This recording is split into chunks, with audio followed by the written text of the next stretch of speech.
بسم اللہ الرحمن الرحیم۔ معزز سامعین، نبی اکرم صلی اللہ علیہ وسلم کا ارشاد ہے، موتوا قبل ان تموتوا وحاسبوا قبل ان تحاسبوا۔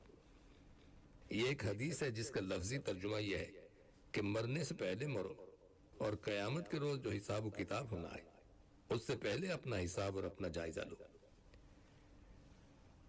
جیسا کہ آپ جانتے ہیں کہ موت ضرور آنے والی ہے اور اس میں کوئی شک و شبہ نہیں، اور موت کے مسئلے میں آج تک کسی کا اختلاف نہیں ہوا اور نہ کسی نے اس کے آنے کا انکار کیا۔ انکار کرنے والوں نے نعوذ باللہ اللہ کے وجود کا انکار کر دیا کہ ہم اللہ کو نہیں مانتے، اور رسولوں کا انکار کر دیا مگر موت کا انکار نہیں کر سکے۔ ہر شخص یہ بات مانتا ہے کہ جو شخص اس دنیا میں آیا ہے وہ ایک نہ ایک دن ضرور موت کے منہ میں جائے گا، اور اس بات پر بھی سب کا اتفاق ہے کہ موت کا کوئی وقت مقرر نہیں۔ ہو سکتا ہے کہ ابھی موت آ جائے، 1 منٹ کے بعد آ جائے، 1 گھنٹے کے بعد آ جائے، 1 دن کے بعد آ جائے، 1 ہفتے کے بعد آ جائے، یا پھر 1 ماہ کے بعد یا 1 سال کے بعد آ جائے، کچھ کہا نہیں جا سکتا۔ آج سائنس کی تحقیقات کہاں سے کہاں بام عروج تک پہنچ گئی ہیں، لیکن سائنس یہ نہیں جانتی کہ کون سا انسان کب مرے گا۔ لہٰذا یہ یقینی بات ہے کہ موت ضرور آئے گی، اور یہ بات بھی یقینی ہے کہ موت کے وقت کا پتہ نہیں۔ اب اگر انسان غفلت کی حالت میں دنیا سے چلا جائے تو وہاں پہنچ کر اللہ جانے کیا حالات پیش آئیں۔ کہیں ایسا نہ ہو کہ وہاں جانے کے بعد اللہ کے غضب اور اس کے عذاب کا سامنا کرنا پڑے۔ اس لیے نبی اکرم صلی اللہ علیہ وسلم فرما رہے ہیں کہ اس حقیقی موت کے آنے سے پہلے مرو۔ کس طرح مرو؟ موت سے پہلے مرنے کا کیا مطلب ہے؟ علماء اکرام نے اس کے 2 مطلب بیان فرمائے ہیں۔ ایک مطلب یہ ہے کہ حقیقی موت کے آنے سے پہلے تم اپنی وہ نفسانی خواہشات جو اللہ تعالیٰ کے حکم کے مقابل ہیں اور تمہارے دل میں گناہ کرنے کے اور ناجائز کام کرنے کے، اللہ تعالیٰ کی نافرمانی کرنے کے جو تقاضے دل میں پیدا ہوتے رہتے ہیں ان کو کچل دو، فنا کر دو اور مار دو۔ دوسرا مطلب علماء نے یہ بتایا ہے کہ مرنے سے پہلے اپنے مرنے کا دھیان کر لو۔ کبھی کبھی یہ سوچا کرو کہ ایک دن اس دنیا سے جانا ہے اور اس دنیا سے خالی ہاتھ جاؤں گا۔ نہ ریال ساتھ جائیں گے، نہ ڈالر ساتھ جائیں گے، نہ اولاد ساتھ جائے گی، نہ کوٹھی بنگلے ساتھ جائیں گے، نہ دوست احباب ساتھ جائیں گے، بلکہ اکیلا خالی ہاتھ جاؤں گا۔ اس کو ذرا سوچا کرو۔ سامعین، واقعہ یہ ہے کہ اس دنیا میں ہم سے جو ظلم، نافرمانیاں، جرائم اور گناہ ہوتے ہیں ان کا سب سے بڑا سبب یہ ہے کہ انسان نے اپنی موت کو بھلا دیا ہے۔ جب تک جسم میں صحت اور قوت ہے اور یہ ہاتھ پاؤں چل رہے ہیں اس وقت تک انسان یہ سوچتا ہے کہ ہم جیسا کوئی نہیں، اور زمین و آسمان کے قلابے ملاتا ہے، تکبر بھی کرتا ہے، دوسروں پر ظلم بھی کرتا ہے، دوسروں کے حقوق پر ڈاکے بھی ڈالتا ہے۔ صحت اور جوانی کی حالت میں یہ سب کام کرتا رہتا ہے، اور یہ خیال بھی نہیں آتا کہ ایک دن مجھے بھی اس دنیا سے جانا ہے۔ اپنے ہاتھوں سے اپنے پیاروں کو مٹی دے کر آتا ہے، اپنے پیاروں کا جنازہ اٹھاتا ہے، لیکن اس کے باوجود یہ سوچتا ہے کہ موت کا واقعہ اس کے ساتھ پیش آیا ہے، میرے ساتھ تو پیش نہیں آیا، میں تو ابھی زندہ رہوں گا، بہت جیوں گا۔ اس طرح غفلت کے عالم میں زندگی گزارتا ہے اور موت کی تیاری نہیں کرتا۔ ایک حدیث میں نبی اکرم صلی اللہ علیہ وسلم نے کتنا خوبصورت جملہ ارشاد فرمایا ہے کہ اللہ تعالیٰ کی 2 نعمتیں ایسی ہیں جن کی طرف سے بہت سے انسان دھوکے میں پڑے ہوئے ہیں۔ ایک صحت کی نعمت اور ایک فراغت کی نعمت، یعنی جب تک صحت کی نعمت حاصل ہے اس وقت تک اس دھوکے میں پڑے ہوئے ہیں کہ یہ صحت کی نعمت ہمیشہ باقی رہے گی، اور صحت کی حالت میں اچھے اور نیک کاموں کو ٹالتے رہتے ہیں کہ چلو یہ کام کل کر لیں گے، کل نہیں تو پرسوں کر لیں گے۔ لیکن پھر ایک زمانہ ایسا آتا ہے کہ صحت کا وقت گزر جاتا ہے۔ دوسری نعمت ہے فراغت، یعنی اس وقت اچھے کام کرنے کی فرصت ہے، وقت ملتا ہے، لیکن انسان اچھے کام کو یہ سوچ کر ٹال دیتا ہے کہ ابھی تو وقت ہے، بعد میں کر لیں گے، ابھی تو جوانی ہے، اور وہ اس جوانی کے عالم میں بڑے بڑے پہاڑ ڈھو سکتا ہے، بڑے سے بڑے مشقت کے کام انجام دے سکتا ہے۔ اگر چاہے تو جوانی کے عالم میں خوب عبادت کر سکتا ہے، خدمت خلق کر سکتا ہے، اللہ تعالیٰ کو راضی کرنے کے لیے اپنے نامہ اعمال میں نیکیوں کا ڈھیر لگا سکتا ہے، لیکن دماغ میں یہ بات بیٹھی ہوئی ہے، ابھی تو میں جوان ہوں، ذرا زندگی کا مزہ لے لوں، عبادت کرنے اور نیک کام کرنے کے لیے بہت عمر پڑی ہے، بعد میں کر لوں گا۔ اس طرح وہ نیک کاموں کو ٹالتا رہتا ہے، یہاں تک کہ جوانی ڈھل جاتی ہے اور اس کو پتہ بھی نہیں چلتا، یہاں تک کہ صحت خراب ہو جاتی ہے اور اس کو پتہ نہیں چلتا۔ اس کا نتیجہ یہ ہوتا ہے کہ اب جوانی کے جانے کے بعد عبادت اور نیک کام کرنا بھی چاہتا ہے تو جسم میں طاقت اور قوت نہیں ہے یا فرصت نہیں ہے، اس لیے کہ اب مصروفیت اتنی ہو گئی ہے کہ وقت نہیں ملتا۔ یہ سب باتیں اس لیے پیدا ہوئی کہ انسان موت سے غافل ہے، موت کا دھیان نہیں۔ اگر روزانہ صبح و شام موت کو یاد کرتا کہ ایک دن مجھے مرنا ہے اور مرنے سے پہلے مجھے یہ کام کرنا ہے، تو پھر موت کی یاد اور اس کا دھیان انسان کو گناہ سے بچاتا ہے اور نیکی کے راستے پر چلاتا ہے۔ اس لیے نبی اکرم صلی اللہ علیہ وسلم یہ ارشاد فرما رہے ہیں کہ مرنے سے پہلے مرو۔ سامعین، ایک بزرگ ہوئے ہیں حضرت بہلول رحمۃ اللہ علیہ، یہ مجذوب قسم کے بزرگ تھے۔ بادشاہ ہارون رشید کا زمانہ تھا۔ ہارون رشید ان سے ہنسی مذاق کیا کرتا تھا، اگرچہ وہ مجذوب تھے لیکن بڑی حکیمانہ باتیں کیا کرتے تھے۔ ہارون رشید نے اپنے درباریوں سے کہہ رکھا تھا کہ جب یہ میرے پاس ملاقات کے لیے آنا چاہیں تو ان کو آنے دیا جائے، ان کو روکا نہ جائے۔ چنانچہ جب ان کا دل چاہتا دربار میں پہنچ جاتے۔ ایک دن یہ دربار میں آئے، اس وقت ہارون کے ہاتھ میں ایک چھڑی تھی۔ ہارون رشید نے حضرت بہلول کو چھیڑتے ہوئے کہا کہ بہلول، آپ سے میری ایک گزارش ہے۔ انہوں نے پوچھا کیا ہے؟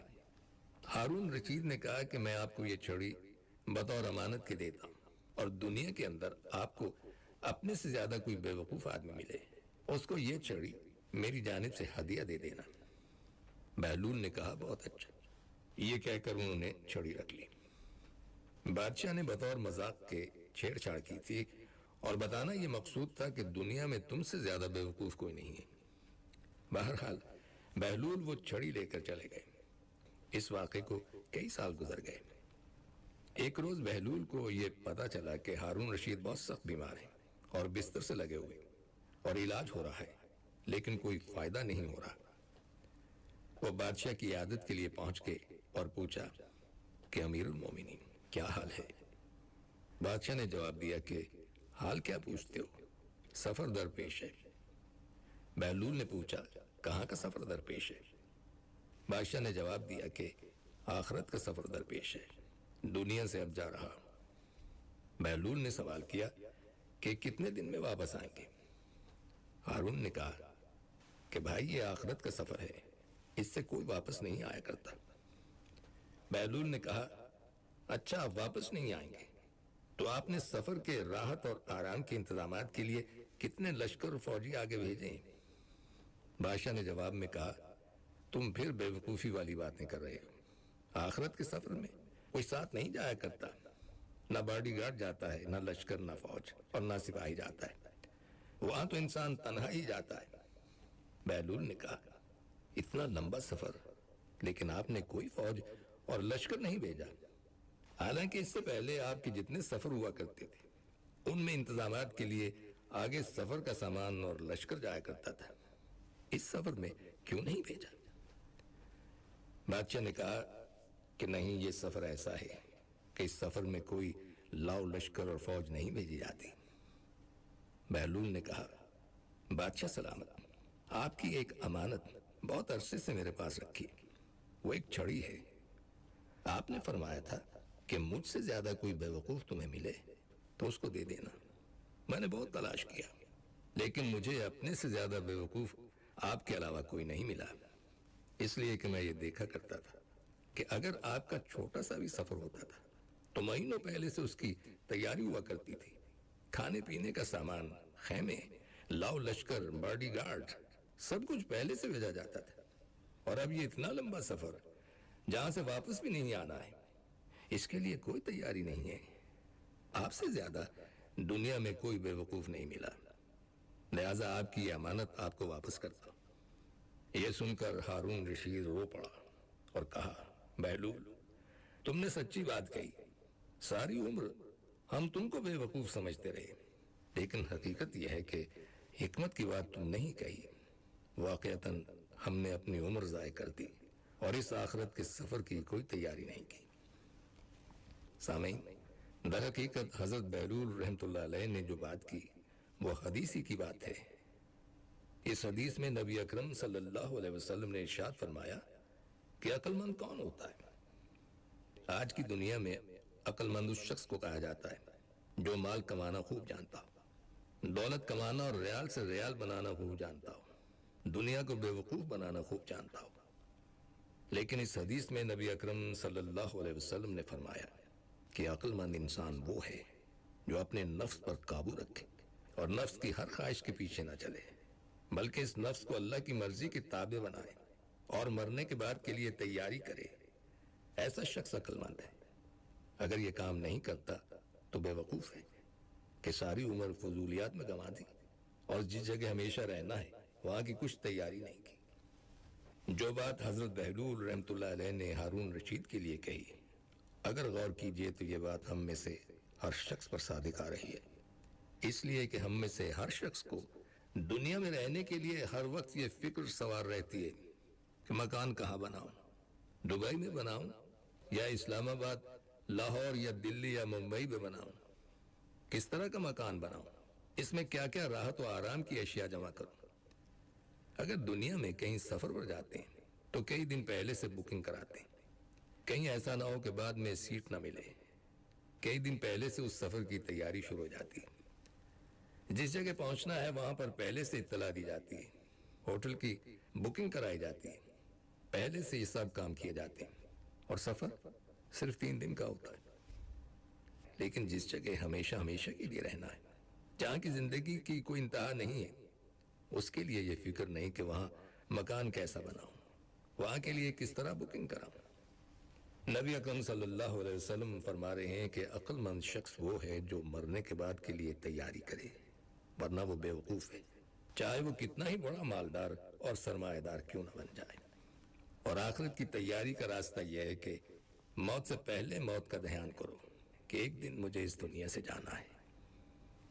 ایک دانشور کا کہنا ہے کہ ہم دن میں کوئی وقت تنہائی کا نکالیں، پھر اس وقت میں ذرا اس بات کا تصور کریں کہ میرا آخری وقت آ گیا ہے، فرشتہ روح قبض کرنے کے لیے پہنچ گیا ہے، اس نے میری روح قبض کر لی، میرے عزیز و اقارب نے میرے غسل کفن دفن کا انتظام شروع کر دیا، بلاخر مجھے غسل دے کر کفن پہنا کر اٹھا کر قبرستان لے گئے، نماز جنازہ پڑھ کر مجھے قبر میں رکھا، پھر اس قبر کو بند کر دیا اور اوپر سے منو مٹی ڈال کر وہاں سے رخصت ہو گئے۔ اب میں اندھیری قبر میں تنہا ہوں۔ اتنے میں سوال و جواب کے لیے فرشتے آ گئے، وہ مجھ سے سوال و جواب کر رہے ہیں۔ اس کے بعد آخرت کا تصور کریں کہ مجھے دوبارہ قبر سے اٹھایا گیا، اب میدان حشر قائم ہے، تمام انسان میدان حشر کے اندر جمع ہے، وہاں شدید گرمی لگ رہی ہے، پسینہ بہہ رہا ہے، سورج بالکل قریب ہے، ہر شخص پریشانی کی عالم میں ہے، اور لوگ جا کر انبیاء علیہ السلام سے سفارش کرا رہے ہیں کہ اللہ تعالیٰ سے درخواست کریں کہ حساب و کتاب شروع ہو۔ پھر اسی طرح حساب و کتاب، پل صراط اور جنت و جہنم کا تصور کیجئے۔ اور روزانہ فجر کی نماز کے بعد تلاوت قرآن حکیم اور اپنے ذکر و اذکار سے فارغ ہونے کے بعد تھوڑا سا تصور کر لیا کریں کہ یہ وقت آنے والا ہے اور کچھ پتہ نہیں کہ کب آ جائے، کیا پتہ آج ہی آ جائے۔ یہ تصور کرنے کے بعد دعا کیا کریں کہ یا اللہ، میں دنیا کے کاروبار اور کام کاج کے لیے نکل رہا ہوں، کہیں ایسا نہ ہو کہ ایسا کام کر گزروں جو میری آخرت کے اعتبار سے میری ہلاکت کا باعث ہو۔ اور روزانہ یہ تصور کر لیا کریں جب ایک مرتبہ موت کا دھیان اور تصور دل میں بیٹھ جائے گا تو انشاءاللہ اپنی اصلاح کرنے کی طرف توجہ اور فکر ہو جائے گی۔ اور سامعین، ان کلمات کے ساتھ ہی ہمارے آج کے پروگرام کا وقت بھی اب ختم ہوتا ہے، اس دعا کے ساتھ کہ اللہ تعالی ہم سب کو صراط مستقیم پر چلنے کی توفیق عطا فرمائے، آمین۔ آئندہ ملاقات تک کے لیے محمود احمد کو اجازت دیجیے، اللہ حافظ۔